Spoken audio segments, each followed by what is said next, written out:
जी cat 6 आज के lecture का आगाज करते हैं। लेक्चर नंबर हमारा 20 और आज के लेक्चर में हम सेल्फ टेस्ट क्वेश्चंस को डिस्कस करेंगे। क्वेश्चन नंबर 1, 2 और 3।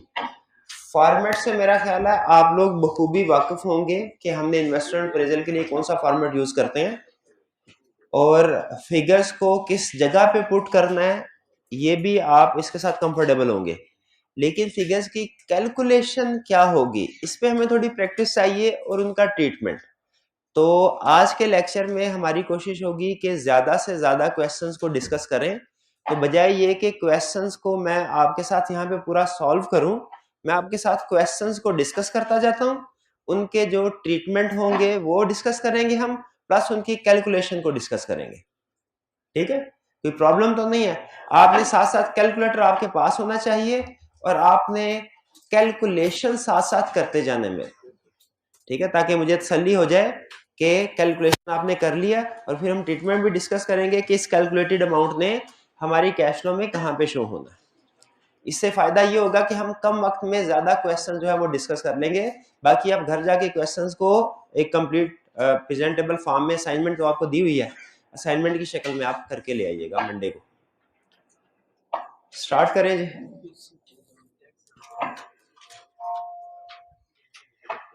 सबसे पहले question 1। Question 1, Valika Limited VL plans to introduce a new product AX which would be used in hybrid cars. New product बनाना चाह रहे हैं जो हाइब्रिड कार्स में यूज होंगी। Following information is available in this regard. Initial investment in the new plant including installation and commissioning is estimated at rupees 50 million. ये initial cost है 50 million. क्या treatment होगा? ये ईयर नॉट में हमारा outflow होगा 50 मिलियन, और eight the end of the project inflow भी होगा। लेकिन इनफ्लो किस अमाउंट से होगा? जो उसके कैरिंग अमाउंट या WDV रिटर्न डाउन वैल्यू होगी उससे। ये जेहन में रखिएगा, ये ईयर नॉट में हमारा आउटफ्लो है और eight the end of the project जो लास्ट ईयर होगा उसमें ये हमारा इनफ्लो। अच्छा, अगर क्वेश्चन में यूं कहता कि मैं कोई नई चीज नहीं खरीद रहा बल्कि एग्जिस्टिंग बिल्डिंग में ही प्लांट लगा रहा हूं, फिर हम क्या ट्रीटमेंट करते हैं? फिर कोई आउटफ्लो नहीं आता। अच्छा, फिर मजीद आगे लेके चलते हैं। अगर कहता है मैं एग्जिस्टिंग बिल्डिंग में ही नया प्लांट लगाना चाह रहा हूं, बिल्डिंग 50 मिलियन की है, तो आपने बताया कि कोई आउटफ्लो नहीं आता। लेकिन अगर वो कहता कि इस बिल्डिंग को मैंने पहले रेंट पे दिया हुआ 2 मिलियन एनुअल पे और अब रेंट सैक्रिफाइस करना पड़ेगा, तो हमारे कैश फ्लो में क्या ट्रीटमेंट आएगा? रेंट 2 मिलियन, वो क्या होगा? आउटफ्लो। क्लियर ये चीज? आगे चलते हैं। The plant is expected to have a useful life of 4 years and would have annual capacity of 200,000 units. 4 years को अंडरलाइन कीजिए। इसका क्या मतलब है कि मैंने कितने कॉलम बनाने हैं? 5। एक year nought, year 1, year nought तो आपको पता है कंफर्म बनता है। Year 1, year 2, year 3, year 4, some time year 5 भी बनेगा। बता सकते हैं कब? जब कोई एक रिसीवेबल या पेएबल हमारा नेक्स्ट ईयर में ड्यू होगा। जैसे आपको याद होगा हमने वो एक पेएबल वाला क्वेश्चन किया था जिसमें आई के आपने लास्ट ईयर में एडजस्टमेंट कर, हालांकि नीचे कह रहा था कि वो नेक्स्ट ईयर में एडजस्ट होता है, लेकिन उस जो पेमेंट होती है पेएबल्स की, जो परचेजेस पेएबल वाला क्वेश्चन था उसमें आई के आपने कहा था कि जो पेएबल है वो नेक्स्ट ईयर में पे किए जाते हैं, लेकिन बाकी साल तो ठीक ही है, आखिरी साल का पेएबल उसी साल में क्लियर करवा दिया। और मैंने आपसे क्या कहा था कि मेरा क्या पॉइंट ऑफ व्यू है, नेक्स्ट ईयर में जाना चाहिए। उसी तरह सम टाइम, ये जहन गौर से सुनेगा, टैक्स की एडजस्टमेंट होती है। अक्सर ये कहता है कि टैक्स जिस साल टैक्सेबल प्रॉफिट अर्न किया ना आपने, उसी साल टैक्स की पेमेंट हो रही है। अगर तो ये सिचुएशन है तो बहुत आसान। कैसे? उसी साल की कैलकुलेशन कीजिए, नीचे टैक्स कैलकुलेट करें, उसी साल का आउटफ्लो आ जाएगा टैक्स। लेकिन सम टाइम क्वेश्चन में कहता है कि जो टैक्स है ये इस साल का टैक्स नेक्स्ट ईयर में पे किया जाएगा। अब इसमें क्या करना वाला आपने? ईयर 1 में टैक्स आएगा 0 आउटफ्लो। अच्छा, कैलकुलेट होगा ईयर 1 में, लेकिन आउटफ्लो में नहीं आएगा। क्यों नहीं आएगा? क्योंकि वो नेक्स्ट ईयर में भी, वो नेक्स्ट ईयर के ईयर 1 का टैक्स ईयर 2 के आउट कैलकुलेट ईयर 1 में ही होगा, आउटफ्लो ईयर 2 में होगा, और ईयर 2 का कब होगा? इसी लिहाज से ईयर 3 का और ईयर 4 का। इस सिचुएशन में आपको ईयर 5 कॉलम भी बनाना पड़ सकता है, हालांकि प्रोजेक्ट की लाइफ 4 साल होगी। तो ये बात ध्यान में रखिए, प्रोजेक्ट की लाइफ अगर 4 इयर्स है तो हमने 4 कॉलम नहीं बनाने, एक स्टार्ट में भी बनाना होता है, समटाइम्स एक एंड पे भी ऐड करना होता है। अगर नेक्स्ट ईयर में क्वेश्चन में उसने बताया हो कि आपकी कोई लायबिलिटी, कोई एसेट नेक्स्ट ईयर में रिकवर होता है, ये बात समझ आई?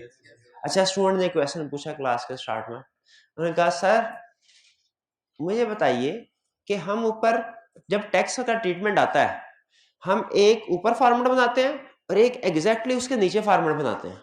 फॉर्मेट तो सेम होता है हमारा, लेकिन क्या आइटम्स भी सेम होंगी?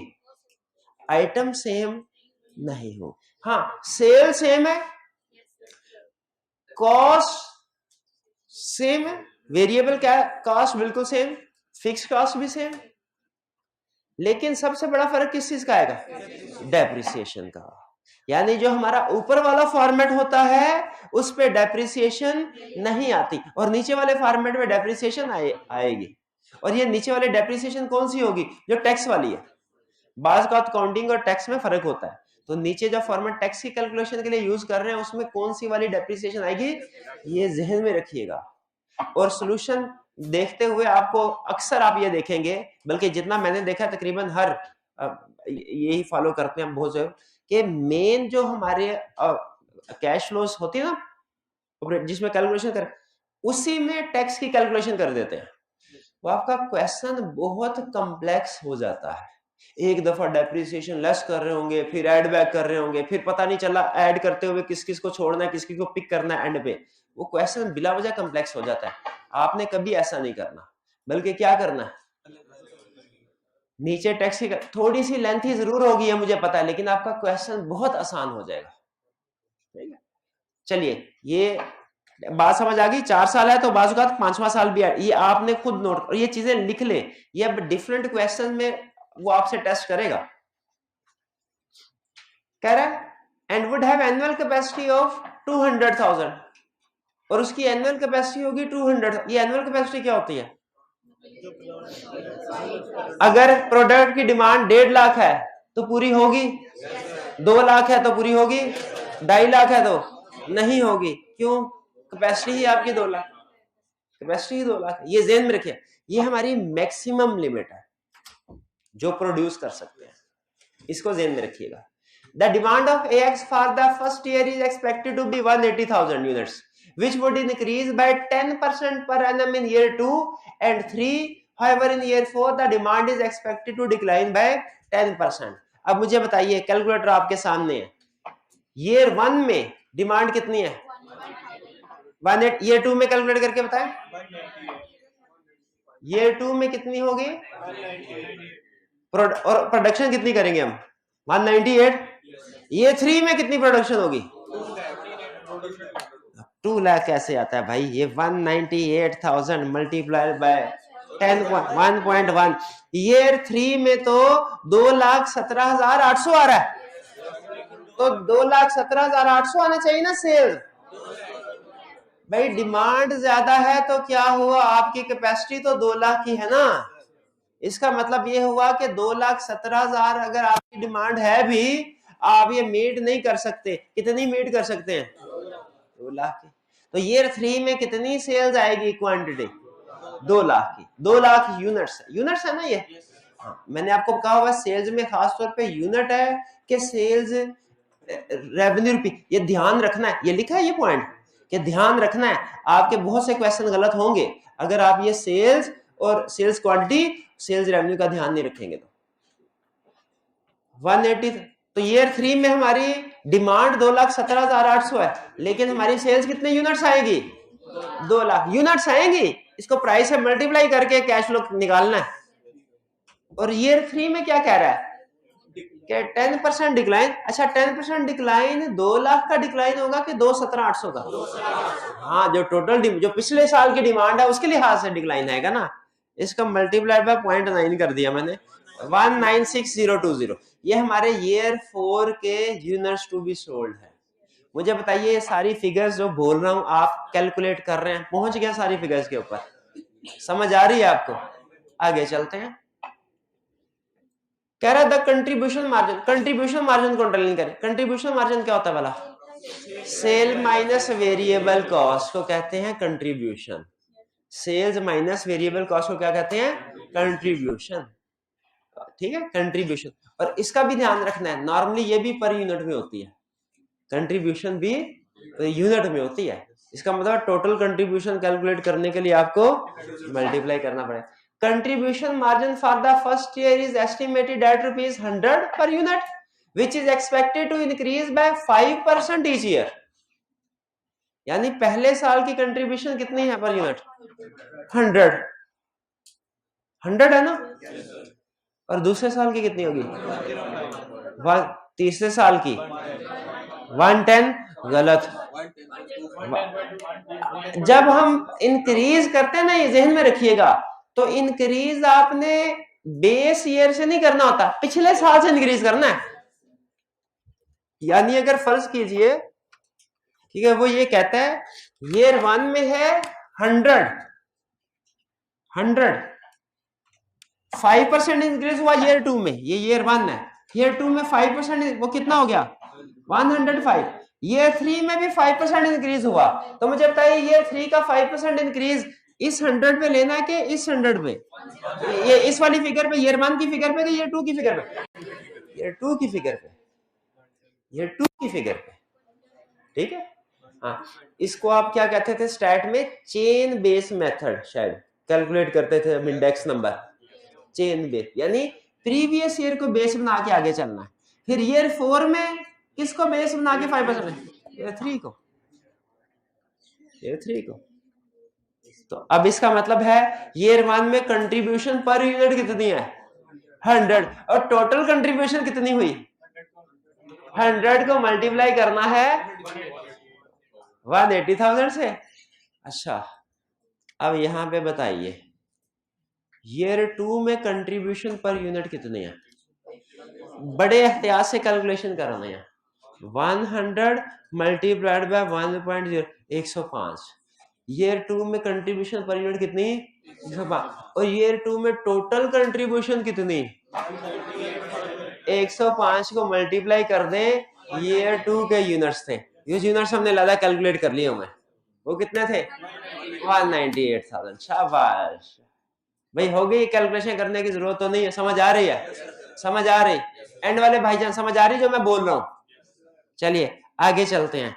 फिर इसके बाद ईयर 3 में कंट्रीब्यूशन कितनी होगी? 105 मल्टीप्लाइड बाय 1.05, 110.25। और ये है कंट्रीब्यूशन पर यूनिट, तो टोटल कंट्रीब्यूशन कितनी होगी? Multiply by 200,000। इसी तरह ईयर 4 की कैलकुलेशन कर लेंगे। क्लियर है?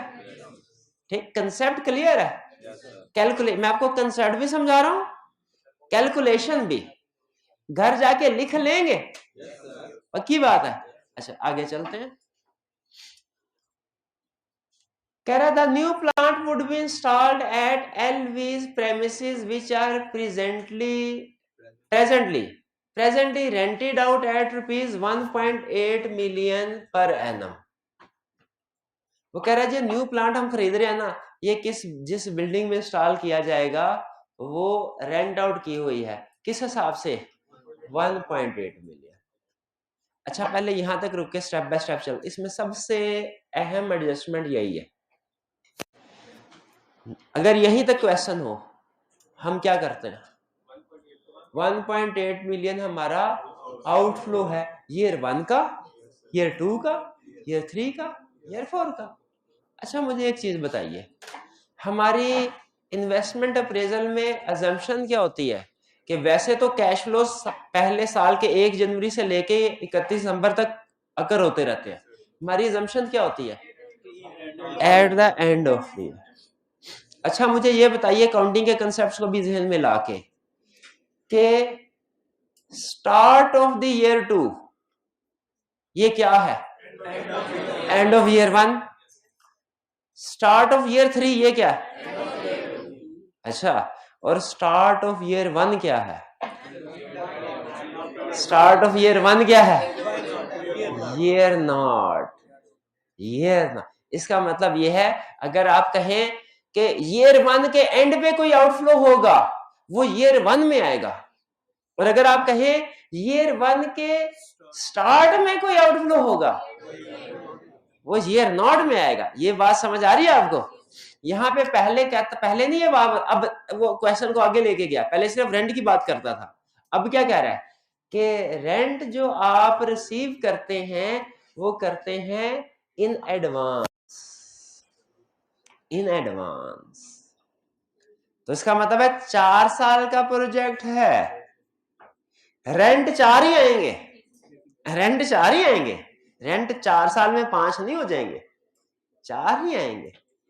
लेकिन पहला ईयर नॉट में, ईयर 1 में, ईयर 2 में, ईयर 3 में, ईयर। अब आपकी काउंटिंग आपको कहेगी गलत कर रहे हो, गलत कर रहे हो, ये तो क्रूअल कंसेप्ट के मुताबिक चलना चाहिए। अगर आपने एडवांस में ईयर नॉट में रेंट ले भी लिया है तो ईयर 1 का अक्रूअल बेसिस क्या कहते हैं, ईयर 1 में रिकॉर्ड होना चाहिए। ईयर 2 का ईयर 2 में रिकॉर्ड होना चाहिए रेंट, ईयर 3 का ईयर 3 में। अक्रूअल बेसिस यही कहती है ना, लेकिन हम अक्रूअल बेसिस के ऊपर काम कर ही नहीं रहे, हम तो कैश बेसिस के ऊपर काम कर रहे हैं, हम तो कैश बेसिस के ऊपर काम कर रहे हैं। तो इसका मतलब है जो ईयर 1 का रेंट आप एडवांस में ईयर नॉट में ले रहे हैं, वो किस ईयर के कैश फ्लोज में आएगा? ईयर नॉट में। अच्छा मुझे बताइए, अगर एडवांस वाला चक्कर ना होता, एडवांस वाला चक्कर ना होता तो रेंट कितना है? 1.8 मिलियन। ईयर 1 में हमें कितना रेंट मिलता? खा गए मार। 1.8 मिलियन रेंट है, और आगे क्या कह रहा है? Rent is subject to 7% increase per annum. Rent is, इसका मतलब है ईयर नॉट पे रेंट है 1.8 मिलियन। ईयर नॉट पे रेंट कितना है? ईयर 1 पे कितना हो जाता? 7% इंक्रीज के बाद। अब असल में हम ईयर 1 का रेंट एडवांस में ले रहे हैं, हम ईयर नॉट का रेंट नहीं ले रहे। ये सबसे अहम पॉइंट है। हम जो ईयर नॉट में रेंट ले रहे हैं वो किस साल का है? ईयर 1 का एडवांस है, और ईयर 1 का रेंट क्या होगा? 1.8 विद 7% इंक्रीज। ठीक है, समझ आई? अच्छा समझ आई तो मुझे बताइए 2 क्वेश्चंस। ईयर 3 का रेंट कितना होगा और ये किस साल के कैश फ्लोज में आएगा? ये ईयर 2 में आएगा। होगा कितना ईयर 3 का?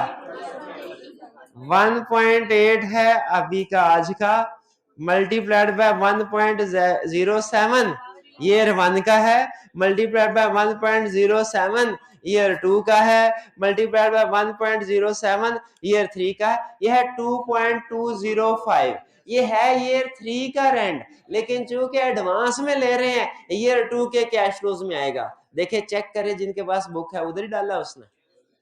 भाई समझ आ गया रेंट? इसकी एडवांस की, ये एडवांस वाली हमारे लिए नई एडजस्टमेंट थी कि रेंट रिसीव्ड इन एडवांस। इसका मतलब है जिस तरह हमारे कुछ कैश फ्लोज, 4 साल का प्रोजेक्ट है ना, कुछ कैश फ्लोज ईयर 5 में जा सकते हैं, तो कुछ ईयर नॉट में भी आ सकते हैं, कुछ ईयर नॉट में भी आ सकते हैं। ये बात समझ आई? आगे आज के लेक्चर की सबसे मुश्किल बात है, मेरा दिल नहीं कर रहा बताने को, नहीं रहने देते। नहीं ये ना, जब परसों आप असाइनमेंट करके लाएंगे ना, फिर पूछेंगे सर ये कहां से आया, तो फिर मैं बताऊंगा ये कहां से आया। ठीक है, अभी तक की बात बताए समझ आ गई आपको? इनकम लॉस जो हुई इसके ट्रीटमेंट से आप एग्री करते हैं? इसकी कैलकुलेशन भी कंफर्टेबल है? आगे चलते हैं। Working capital of rupees 10 million would be required at the commencement of project. Working capital is expected to increase by 10% each year. At commencement of the project क्या होता है, इसको अंडरलाइन करके इसके साथ commencement of project क्या होता है, year not. year not पे वर्किंग कैपिटल चाहिए 10 मिलियन, तो ये क्या हो जाएगा 10 मिलियन आउटफ्लो. अगर आगे कुछ भी ना लिखा होता तो यही ईयर 5 में जाके इनफ्लो हो जाए, लेकिन आगे क्या कह रहा है, कह रहा है इंक्रीज हो रहा है. Working capital increase by 10% each year. ये उसने हमें चैप्टर में कोई एडजस्टमेंट नहीं सिखाई थी. चैप्टर में हमेशा वर्किंग कैपिटल एक ही पॉइंट पे लेके आता था, कोई मसला नहीं है. कंसेप्ट स्ट्रॉन्ग तो क्वेश्चन इजी. आगे जाके 10% इंक्रीज चाहिए. ईयर 1 में कितना कैपिटल चाहिए, ईयर नॉट में 10 वर्किंग कैपिटल है, ईयर 1 में 10% इंक्रीज होके कितना चाहिए, 10 इंटू 1.1 11. कितना डाल चुके हैं, और कितना डालना है, 1 आ जाएगा हमारा आउटफ्लो. नहीं समझ आई, नहीं दोबारा से. ईयर 2 में वर्किंग, ईयर नॉट में 10 मिलियन है, ईयर 2 में कितना वर्किंग कैपिटल चाहिए 10% इंक्रीज के साथ, तो 10 मल्टीप्लाई बाय 1.1 ये आया ईयर 1 का आउटफ्लो, मल्टीप्लाइड बाय 1.1 ये आया ईयर 2 का वर्किंग कैपिटल चाहिए. ईयर 2 में हमें कितना वर्किंग कैपिटल चाहिए 12.1. लेकिन कितना हम डाल चुके हैं वर्किंग कैपिटल 11. 10 नहीं डाला था, 10 तो ईयर 0 का था, ईयर 1 का भी तो डाला था हम ईयर 2 पे, तो -11 कितना आ गया 1.1. ईयर 3 में भी ऐसे कैलकुलेट कर लेंगे, और ईयर 4 में इनफ्लो हो जाएगा, क्योंकि लास्ट में सारे पैसे वापस आ जाते हैं, चाहे क्वेश्चन में कहे चाहे ना कहे, चाहे क्वेश्चन में कहे चाहे ना कहे. भाई ये वर्किंग कैपिटल की कैलकुलेशन समझ आई कि नहीं आई. ये दूसरी नई चीज, एक उसने हमें रेंट एडवांस की एडजस्टमेंट नहीं सिखाई है इस क्वेश्चन में, और दूसरी नई चीज उसने क्या कहा है कि वर्किंग कैपिटल री इन्वेस्ट करवा रहा है मल्टीपल टाइम्स में. ये नई चीज उसने सिखाई. अच्छा मुझे ये बताएं, अगर आपको याद है, अगर लेक्चर गौर से सुनते हैं, जो स्टूडेंट लेक्चर गौर से सुनता है वो बता सकेगा और दूसरा कोई नहीं बता सकेगा. जब कभी इन्फ्लेशन होती है, इंक्रीज होते हैं, तो दो चीजें आपको बताई थी, इन पे इन्फ्लेशन का इंपैक्ट नहीं.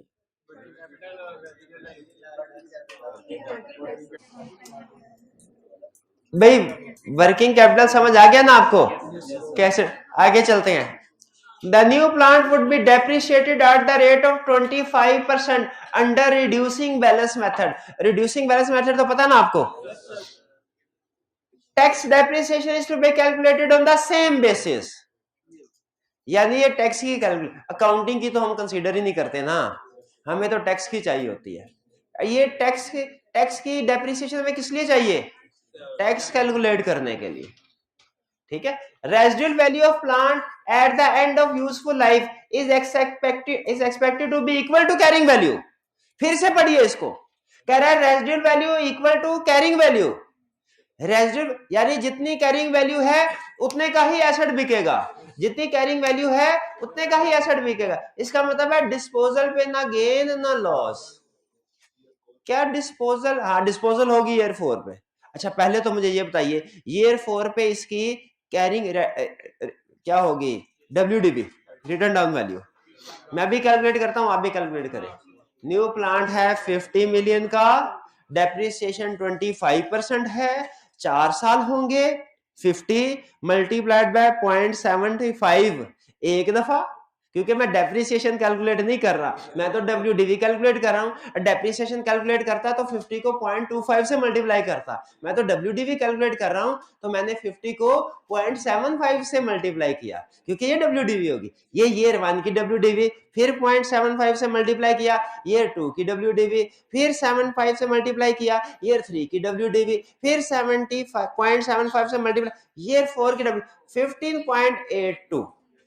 इसका मतलब ये हुआ एंड में 15.82. ये हमारा मेन कैश फ्लो में क्या है, मेन कैश फ्लो में इनफ्लो है, और नीचे टैक्स की कैलकुलेशन में क्या है, कुछ भी नहीं, WDV की बात कर रहा हूं, डेप्रिसिएशन की नहीं कर रहा, WDV की बात। लॉस इसमें है, डेप्रिसिएशन तो आएगी, उस पे तो मैं आपके साथ 100% मुत्तफिक हूं, डेप्रिसिएशन आएगी, लेकिन क्या WDV का कोई इंपैक्ट आएगा?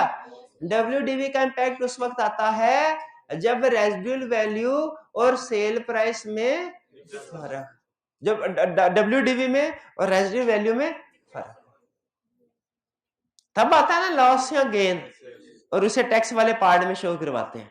यहां पे गेन और लॉस ऑन डिस्पोजल जीरो है क्योंकि दोनों इक्वल अमाउंट्स, डेप्रिसिएशन की एडजस्टमेंट आ जाएगी। क्लियर? कॉस्ट ऑफ कैपिटल 10% किस लिए दे रहा है और टैक्स रेट किस लिए दे रहा है? अच्छा मुझे ये बताइए, स्टूडेंट ने क्वेश्चन पूछा, अब देखिए कैलकुलेशंस भी अहम है लेकिन कंसेप्ट ज्यादा अहम है। मुझे इस क्वेश्चन को देख के बताइए, टैक्स की कैलकुलेशन में कौन कौन सी फिगर आएगी? क्या 50 मिलियन आएगी? नहीं आएगी। हाँ, इसके ऊपर जो डेप्रिसिएशन है वो लेस होगी। फिर इसके बाद कंट्रीब्यूशन आएगी, बिल्कुल कंट्रीब्यूशन आएगी। क्या कोई और कॉस्ट है? फिक्स्ड कॉस्ट, क्योंकि वेरिएबल कॉस्ट और कंट्रीब्यूशन में से लेस। देखिए तीन चीजें मेन होती हैं आपके cash flow, sales, variable cost, fix cost, शाबाश। और डेप्रिसिएशन भी अहम है, लेकिन डेप्रिसिएशन इसलिए अहम है कि इसे इंक्लूड नहीं करना मेन कैश फ्लो में, ठीक है? नीचे टैक्स में जब टैक्स की एडजस्टमेंट आ जाए तो डेप्रिसिएशन भी अहम हो जाती है, ठीक है? इसमें उसने सेल्स और वेरिएबल कॉस्ट का तो टोटल नेट बता दिया, फिक्स कॉस्ट इसमें कोई है नहीं। तो इसका मतलब है जब हम टैक्स की कैलकुलेशन कर रहे होंगे, कंट्रीब्यूशन आ जाएगी नीचे और माइनस डेप्रिसिएशन हो जाएगी, जो भी अमाउंट आएगी उस पर टैक्स लगाएंगे, रेट। हाँ रेंट, ये वो चीज थी जिसके बारे में मैं कह रहा था मैं आपको मंडे को बताऊंगा। अभी ये मुश्किल हो जाएगा, अभी इसको थोड़ी देर के लिए अगर होल्ड कर सकते हैं ना तो मेरा मशवरा होल्ड कर ले, मंडे को डिस्कस हो जाए तो ज्यादा बेहतर है, स्टेप बाय स्टेप चलेंगे। अगर कहते हैं तो अभी बता देता हूँ, नहीं फिर सारे स्टूडेंट्स के लिए, कुछ स्टूडेंट्स को बताऊंगा कुछ को नहीं बताऊंगा। आधे स्टूडेंट्स को बताने लगा। क्लास में कोई स्टूडेंट है जिसने रीवैल्यूएशन ऑफ फिक्स एसेट्स की एडजस्टमेंट की हुई है? उस पे डेफर टैक्स आता है? बताइए, रीवैल्यूएशन सरप्लस जो इक्विटी में जाता है वो टोटल ग्रॉस की फिगर जाती है कि नेट ऑफ डेफर टैक्स जाता है? नेट ऑफ डेफर टैक्स जाता है। क्यों भला? फ्यूचर का है, आहिस्ता आहिस्ता टैक्स वाले अभी तो अलाउ नहीं ना करेंगे। इसी तरह मुझे बताइए जो रेवेन्यू लॉस्ट हुआ है, टैक्स वाले ये मानेंगे कि आपका फ्यूचर का इतना रेवेन्यू था जो आज का लॉस हो गया? वो क्या शेष चिली की बातें कर रहा हूं, फ्यूचर का पता नहीं रेवेन्यू होना था क्या नहीं होना था। टैक्स वाले तो फ्यूचर के रेवेन्यू लॉस को मानेंगे नहीं, जैसे वो रीवैल्यूएशन सरप्लस को नहीं मानते, इसको भी नहीं मानेंगे, वो फ्यूचर में ट्रीट हो। इसीलिए हम उसका टैक्स इफेक्ट नेट करके शो करवाएंगे। रेंट जहां कहीं फ्यूचर का लॉस हो रहा हो ना, अगर टैक्स भी है, आपको याद होगा पहले क्वेश्चन था उसमें भी रेवेन्यू लॉस था लेकिन उसमें टैक्स नहीं था, शायद टैक्स भी, तो आपने रेवेन्यू की जो फिगर रेंट की लेनी है ना वो नेट ऑफ टैक्स लेनी है। उसने डंडी ये मारी, रेवेन्यू के साथ टैक्स का ट्रीटमेंट डाला जरूर है लेकिन रेवेन्यू किसी और साल का और टैक्स किसी और साल में एडजस्ट कर रहा है, जो कि मेरे ख्याल में नहीं होना चाहिए। जिस तरह रीवैल्यूएशन सरप्लस को नेट ऑफ टैक्स रिपोर्ट करते हैं ना बैलेंस शीट में, उसी तरह रेंट लॉस को नेट ऑफ टैक्स रिपोर्ट करेंगे कैश फ्लो में। नहीं ना समझ आई?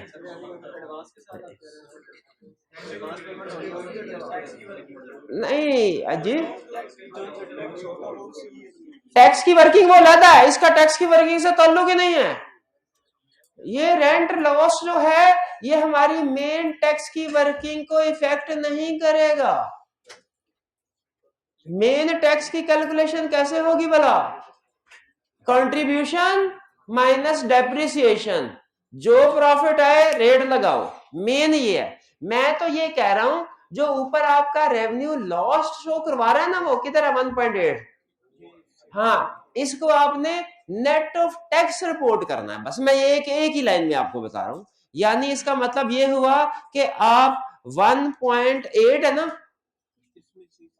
इसका इंक्रीमेंट आया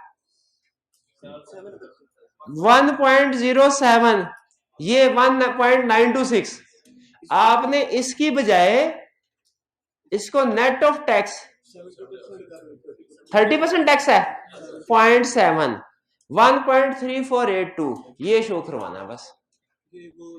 इसकी वजह से टैक्स सेव हो हाँ जी, इसकी वजह से टैक्स सेव हो रहा है। सुभान अल्लाह, बिल्कुल, वरना इसकी साइंस को गोली मारे।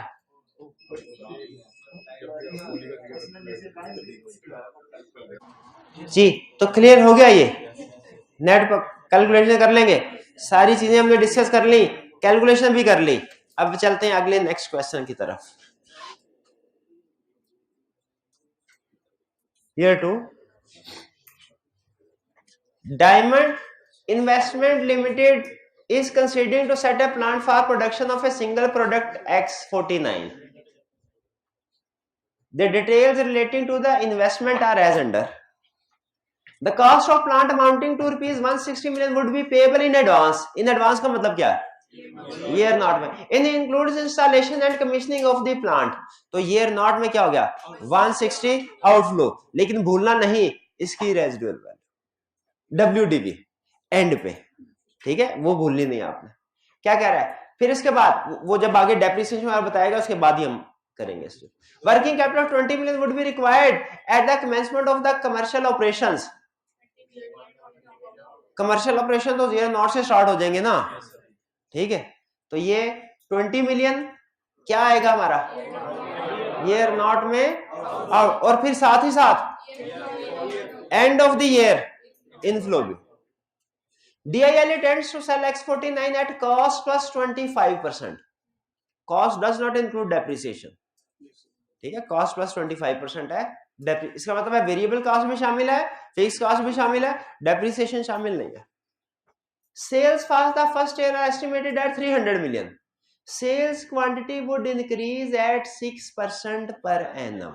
अच्छा, ये ₹300 million है कि यूनिट्स है?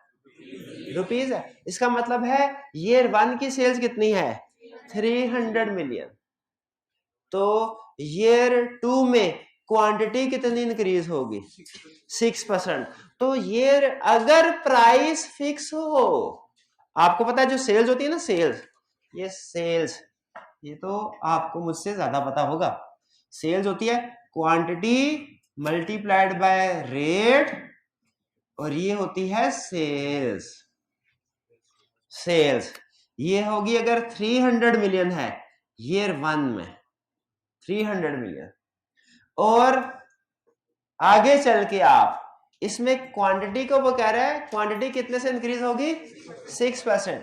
क्वांटिटी 6% से इंक्रीज हो जाए, सेल्स कितने परसेंट से इंक्रीज होगी 6% से, और अगर कहे क्वांटिटी के साथ साथ प्राइस भी 5% से इंक्रीज हो गई है, तो इसका मतलब ये हुआ कि जो 300 है एक दफा 6% से इंक्रीज होगा और फिर 5% से भी इंक्रीज होगा, यानी बेस हमारी 300 मिलियन है सेल्स, क्वांटिटी में इंक्रीज हुआ 6%, रेट प्राइस में इंक्रीज हुआ 5%, तो मेरी सेल पता कितनी आएगी, कितनी आएगी नहीं पता, 300 मल्टीप्लाइड बाय 1.06 मल्टीप्लाइड बाय 1.05 333.9। ये समझ आएगी नहीं आई? तो इसका मतलब ये हुआ कि जब हमारी सेल्स रेवेन्यू बढ़ता है, दो रीजंस की वजह से बढ़ता है, एक क्वांटिटी बढ़ जाए और दूसरा प्राइस बढ़ जाए। अगर क्वेश्चन में एक चीज देगा उससे बढ़ाएंगे सेल्स रेवेन्यू, और दोनों चीजें देगा तो दोनों से बढ़ाएंगे। फिलहाल उसने एक ही चीज दी हुई है, वो एक ही चीज फिलहाल कह रहा, फिलहाल एक क्वांटिटी 6%। तो अगर मैं आपसे पूछूं नेक्स्ट ईयर की अब सेल्स क्या हो गई, आप कहेंगे सर 300 मिलियन सेल्स थी, 6% क्वांटिटी बढ़ी 1.06 380, तो सेकेंड ईयर की सेल्स फिलहाल 318 है। अगर आगे प्राइस देगा तो उसका भी इंपैक्ट डाल देंगे। Clear? The plant would be depreciated at the rate of 20% under reducing balance method. Tax depreciation is to be calculated on same basis. ये पुराने वाला कोई कि सेम रेट, तो हमें काउंटिंग डेप्रिसिएशन से तो लेना देने कोई नहीं, टैक्स डेप्रिसिएशन रेलिवेंट होती है तो डेप्रिसिएशन कैलकुलेट जरूर करेंगे, लेकिन डेप्रिसिएशन कहां पे लिखेंगे? नीचे टैक्स वाले सेक्शन में, और ऊपर मेन कैश फ्लो वाले सेक्शन में क्या लिखेंगे? डेप्रिसिएशन नहीं, क्या? Residual value. और रेजिडुअल वैल्यू क्या होगी? 20% है। Estimated residual value of plant at the end of its useful life of 4 years would be equal to its carrying value। Calculate कर सकते हैं, 4 साल हैं, कॉस्ट है 160 इंटू 0.8, एक साल 0.2, इसका भी एक आसान हल है, 160 इंटू 0.8 पावर 4, ये ले 65.536। तो ये 65.536 क्या कैलकुलेट किया हमने? Carrying value. Carrying value calculate की है, जो कि कहां शो होगी? ईयर मेन कैश फ्लो में, ईयर 4। ये ध्यान में रखिएगा, कौन सी आइटम मेन कैश फ्लो में जा रही है, कौन सी आइटम टैक्स वाले सेक्शन में जा रही है, ये फर्क याद रखना है, आज के टेस्ट में भी याद रखना है।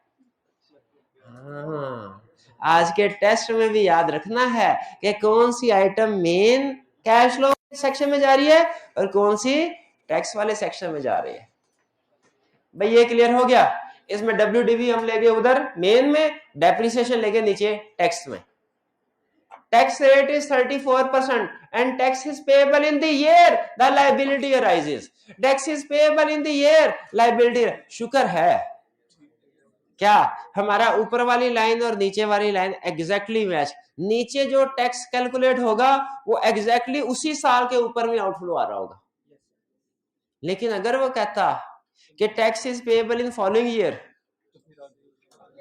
तो फिर इस साल का टैक्स अगले साल में जा रहा था। फिर मैं 4 साल का प्रोजेक्ट है तो 5 कॉलम ना बनाता, 6 बनाता, एक ईयर 5 का भी बनाता।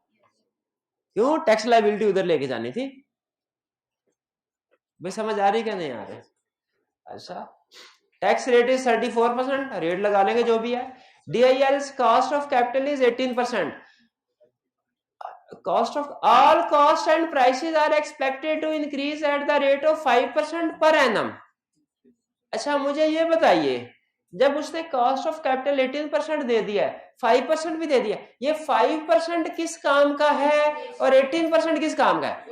5% कॉस्ट और रेवेन्यू को इन्फ्लेट करने के लिए, कॉस्ट और रेवेन्यू को इन्फ्लेट करने के लिए, और ये 18% किस लिए दे रहा है? नेट कैश फ्लो को डिस्काउंट करने के लिए। नेट कैश फ्लो तो ये तो डिस्काउंट तो हम कर लेंगे। अच्छा, cost and prices are X increase. मुझे बताइए, पूरा क्वेश्चन दोबारा नजर घुमाइए, कौन कौन सी आइटम 5% से इंक्रीज होगी? बताइए। कॉस्ट ऑफ प्लांट 160 मिलियन, ये इंक्रीज होगा? नहीं, ये तो हो चुका है। अच्छा, फिर वर्किंग कैपिटल? नहीं, वर्किंग कैपिटल और प्लांट आपको पता है इसके ऊपर इन्फ्लेशन की एडजस्टमेंट नहीं होती।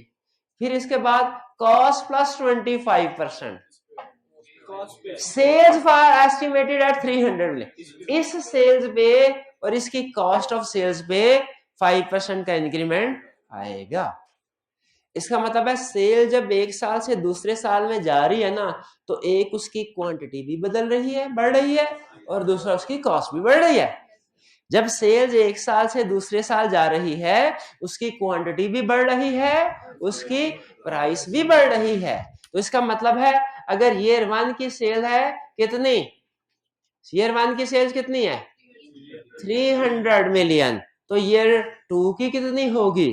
300 मल्टीप्लाइड बाय 1.06, ये क्वांटिटी का इफेक्ट है, मल्टीप्लाइड बाय 1.05 प्राइस का इफेक्ट है, 333.9।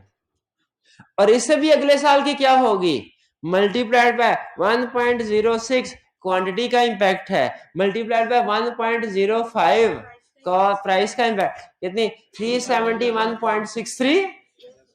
और इससे भी अगले साल की मल्टीप्लाइड बाय 1.06 क्वांटिटी का इंपैक्ट है, मल्टीप्लाइड बाय 1.05 प्राइस का इफेक्ट है 413.63 तकरीबन। भाई पता चल रहा है कैसे कैलकुलेट कर रहे हैं? पता चल रहा है? नहीं चल रहा पता चल रहा है तो मुझे बताइए। सेल्स तो ऐसे कैलकुलेट कर ली, कॉस्ट ऑफ सेल्स कैलकुलेट करके दिखाएं तो मानो कैलकुलेटर पे। अच्छा एक तो है जुगाड़ कि उसने फार्मूला बता दिया होगा ना, कॉस्ट प्लस 25%, उसके मुताबिक करते जाए, ऐसा ना। अच्छा भाईजान ये 75% नहीं है, cost plus 25, cost plus 25 of cost is equal to sale price 300 is equal to 1.25 of cost is equal to 300 divided by 1.25। ये जो साइंसदान कह रहे थे कि 300 मल्टीप्लाइड बाय 7.75 है, वो गलत थे, 300 डिवाइडेड बाय, भाई ये समझ आ रहा है कि नहीं? 240, ये 240 तो है ईयर 1 की कॉस्ट, इसको मल्टीप्लाई करें इस जिस तरीके से मैं करवा रहा हूं लेंथी तरीका है लेकिन कंप्रीहेंसिव है। आप कह रहे होंगे कि सर वो रिलेशनशिप दिया हुआ उसी से ठकाठक कैलकुलेशन करते जाए हो जाता, लेकिन अगर किसी क्वेश्चन में उसने कहा सेल्स 5% से है, कॉस्ट ऑफ सेल्स 4% से, फिर क्या करेंगे? फिर तो ठकाठक नहीं होगा, फिर तो टकाटक हो जाएगा। तो इसलिए कॉस्ट ऑफ सेल्स को अलहदा करना है रिकॉर्ड। बात समझ आ रही है? कॉस्ट ऑफ सेल्स पहले साल की कॉस्ट ऑफ सेल्स 240 मिलियन, पहले साल की कॉस्ट ऑफ सेल्स 240 मिलियन। ये जो भाई सो रहे थे अभी अभी उठे हैं जी, मेरे भाई बताइए 240 मिलियन कहां से आया? 240 मिलियन कहां से आया? कहेगा सर मेरे पास 240 रुपीज नहीं है, आप 240 मिलियन पूछ रहे हैं? मैं सर समझ की इफ्तारी किधर करनी है, आप मिलियंस की बातें करते हैं। 240 मिलियन मल्टीप्लाइड बाय 1.06, ये क्वांटिटी का इंक्रीज है, मल्टीप्लाइड बाय 1.05 प्राइस का 267.12, ये ईयर 1, ये ईयर 2 का, और ये 3 का कैसे कॉस्ट चल जाएगी? मल्टीप्लाइड बाय 1.06 क्वांटिटी में इंक्रीज, मल्टीप्लाइड बाय 1.05 प्राइस में इंक्रीज, 297.30, ये है ईयर 3, ऐसा ईयर 4, और इसी तरह ईयर 5 कहां है? 5 तो है, तो है। क्लियर हो गया? अच्छा अब इसमें एक नई चीज है,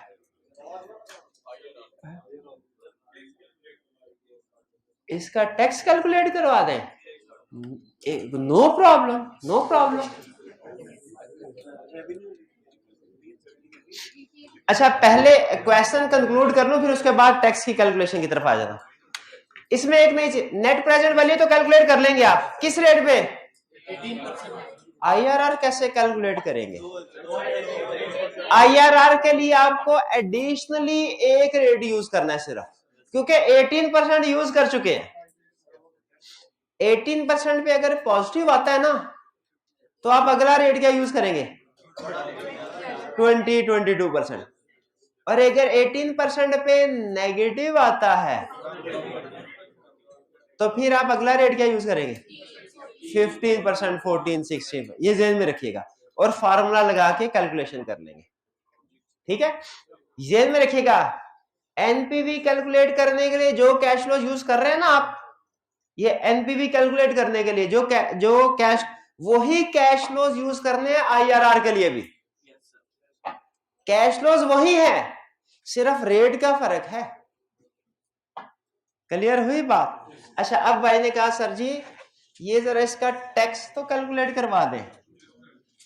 टैक्स चलिए देखते हैं टैक्स कैसे कैलकुलेट होता है।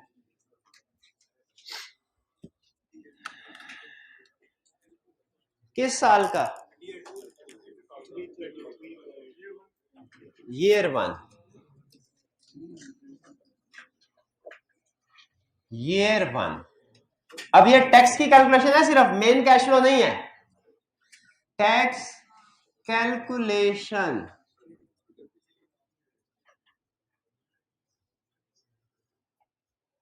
ठीक है। ऐसे इसमें आपके लिए आई कैप की बुक से फिगर मैच करना मुश्किल हो जाएगा, क्योंकि आई कैप ने उसको दूसरे तरीके से एडजस्ट किया होगा, लेकिन बार मैं आपको इसका मेथड बता देता हूं आपने किस तरीके से करना है। सेल्स कितनी है ईयर 1 की? 300 मिलियन, 300 मिलियन। और कॉस्ट ऑफ सेल्स कितनी है? 240 मिलियन। और इसमें से क्या कोई और एक्सपेंस लेस होना है? Depreciation at the rate of 20, reducing balance है। तो बताइए डेप्रिसिएशन कितनी आएगी? 160 इंटू 20%। ये भाईजान जिन्होंने पूछा था, यही डेप्रिसिएशन आएगी ना। अच्छा बताइए, हम तो इन्वेस्टमेंट अप्रेजल में डेप्रिसिएशन लेते ही नहीं है, यहां पे क्यों ले रहे हैं? टैक्स की कैलकुलेशन है। तो ये आ जाएगी 160 मिलियन मल्टीप्लाइड बाय 20%, कितनी आ गई? 32 मिलियन, ठीक है, आउटफ्लो। तो अब इसका मतलब है टैक्सेबल, कोई और तो आइटम नहीं है, कोई और तो आइटम नहीं है। टैक्सेबल प्रॉफिट कितना आया? कितना आया? 28, पक्की बात है ना? 28 मिलियन। टैक्स कितना आया at the rate of 34, 34%। 28 into 34%, 9.52। ये वो फिगर है जो ऊपर मेन कैश फ्लो में नेगेटिव जाएगी। किसी स्टूडेंट ने ये क्वेश्चन किया है? यही फिगर आती है, पक्की बात है। अगले साल की भी ना कैलकुलेट हो जाए, टाइम है अभी, अगले साल की भी कैलकुलेट कर लेते हैं। मैच करनी है आपने, मैच करनी है आपने, जिन्होंने असाइनमेंट की हुई है। ईयर टू में सेल्स कितनी थी?